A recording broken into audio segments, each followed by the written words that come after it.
Good morning, students. You are welcome in Golden Future Public School online study of Class 8 History. Chapter number 1 is when, where, and how. कब, कहाँ और कैसे. First of all, the student, we discuss about the colonial period in Indian history. सबसे पहले हम लोग औपनिवेशिक काल, भारतीय इतिहास के औपनिवेशिक काल के बारे में अध्ययन करेंगे. Actually, history is the study of changing pattern in time. No two periods are alike in history. The way our ancestors lived was very different from ours. Historians have roughly divided history into three periods, namely ancient, medieval, and modern period.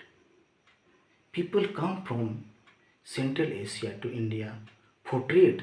They come with their new ideas, customs, practices, form of art, etc. were introduced into the Indian subcontinent due to then fundamental changing cause about in our society, culture and polity. उनके आगमन से हमारे भारतीय उपमहाद्वीप की कई परिवर्तन हुए, जैसे सामाजिक, सांस्कृतिक और राजनीतिक. अगला हम देखते हैं पीरियड इन हिस्ट्री, भारतीय इतिहास का काल. द एंशिएंट पीरियड, पहला एंशिएंट पीरियड, दूसरा मेडिवल पीरियड और तीसरा मॉडर्न पीरियड. तो डियर स्टूडेंट, एंशिएंट पीरियड कब से प्रारंभ होती है? एंशिएंट पीरियड 8वीं सदी से पहले के काल को हम एंशिएंट पीरियड के नाम से जानते हैं. इसके बाद आती है मेडिवल पीरियड. मेडिवल पीरियड का समय 8वीं सदी से 18वीं सदी तक, 8th century to 18th century. Then modern period, it begin with the arrival of British. It is 18th century, 19th century and 20th century. Thus, the modern period means the period of history that we live in. But this word is used by Indian historian to describe these events and those style of administration, art, architecture, etc.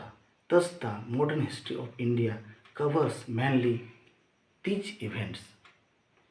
Number one, when the British came in India, first of all, they established the power of East India Company. East India Company का स्थापना सर्वप्रथम की.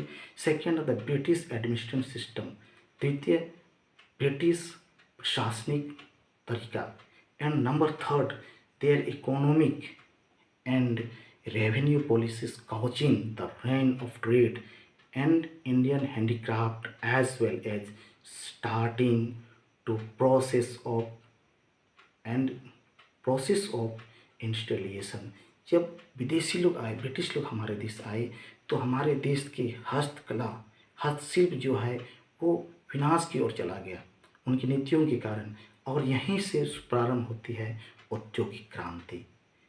अगला, sources of modern period, आधुनिक काल का स्रोत कहाँ से हमें प्राप्त होती है?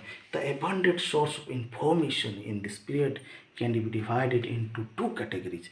तो उसको हम लोग दो भागों में बांट सकते हैं, प्राइमरी एंड सेकेंडरी, प्राथमिक और द्वितीय. प्राइमरी क्या है, इसके बारे में अध्ययन करेंगे. प्राथमिक क्या है?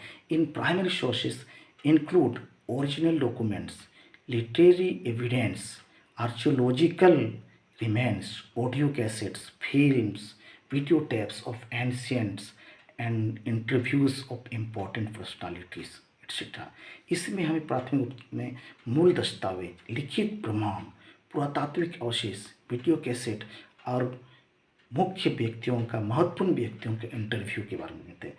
सेकेंड सोर्सेस हमें मिलती है. In second sources the works of great historian and scholars, reviews, books and newspapers. Such books, written records are available in the library. Many of these books are records are reprinted. दोबारा उसको छपाया गया to make them easily or in available in our library. All the sources materials are available in the following categories. Number 1, archaeological sources. पहला है पुरातात्विक स्रोत।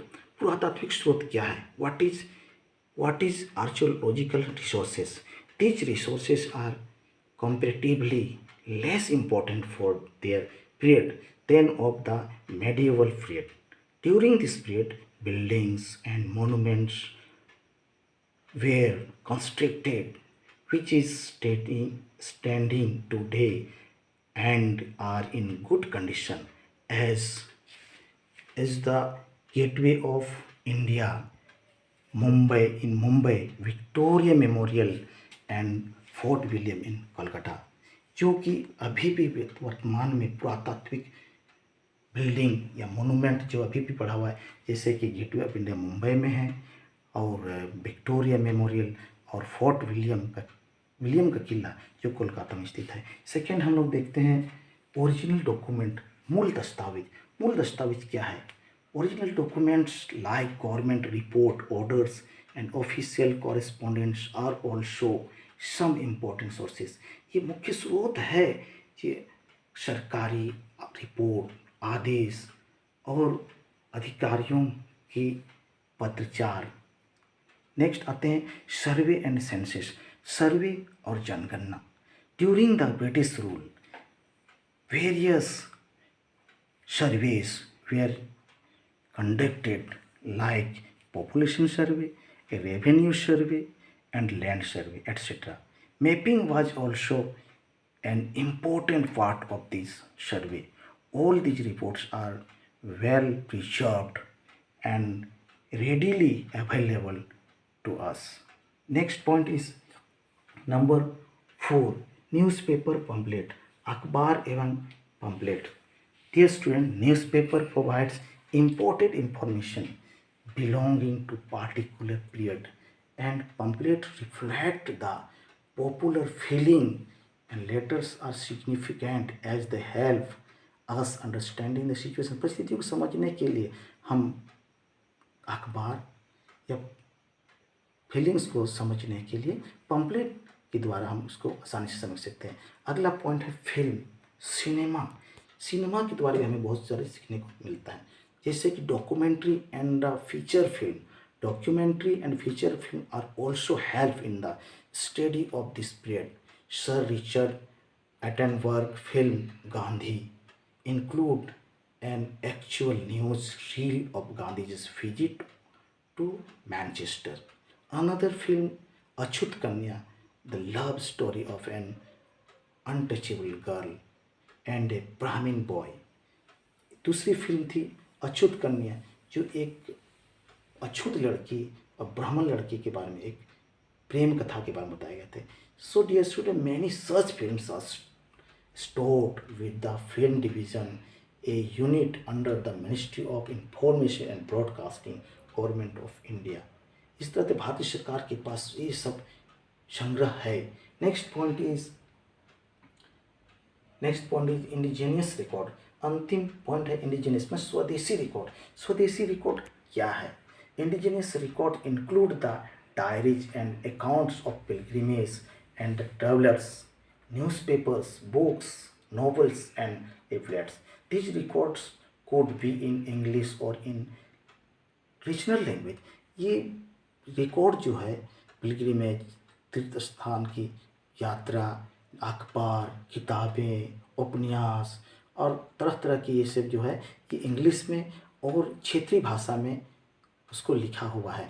दादा भाई Naoroji's poverty and British rule in India. Dadabhai Naoroji ने भी लिखा जो कि भारत में गरीबी और अंग्रेजों की नीतियों के बारे में। British tried to suppress the press. इस तरह से अंग्रेजों ने उन्होंने हाईलाइटेड किया and exploit nature of British rule and made people aware of the real intention of the British. British try to suppress the press but they are remain unsuccessful. वो कोशिश की सो भारतीय प्रेस को ख़त्म करने का, लेकिन इसमें वो असफल रहे। Okay student, all points are hints. Okay, we see modern period in Europe and in India. Next video till see you. Thank you. Have a nice day.